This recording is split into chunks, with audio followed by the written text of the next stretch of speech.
আমাদের প্রথম কথা হচ্ছে আমরা কিন্তু হারিনি, আমাদের 100 সিট জোর করে লুট করা হয়েছে। এবং আমি সরি টু সে, দিল্লি থেকে কায়দা করে প্রেসকে ফার্স্ট রাউন্ড কাউন্টিং হওয়ার সাথে সাথে রটিয়ে দিয়েছে। আমি আগেই আপনাদের বলেছিলাম, আমার ভিডিও আপনারা দেখে নিন তার দুদিন আগে, যে ওরা কিন্তু প্রথমে বিজেপি এরিয়া দিয়ে শুরু করবে এবং ইলেকশনে কাউন্টিং হয় 14 থেকে 18 রাউন্ড। প্রথম 2-3টে রাউন্ড ওরা কিন্তু কাউন্টিং করবে, প্ল্যান করে বিজেপি ওখান থেকে, যাতে ছেলেপেলেদের মোরাল ভেঙে যায়, বিজেপি গুন্ডামি করতে সাহস পায়।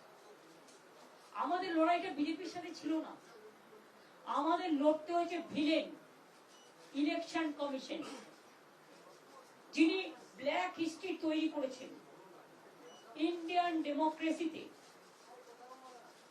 Sad to say, CEC became the villain of this election to loot the democratic rights of the people and to loot the EVM machine.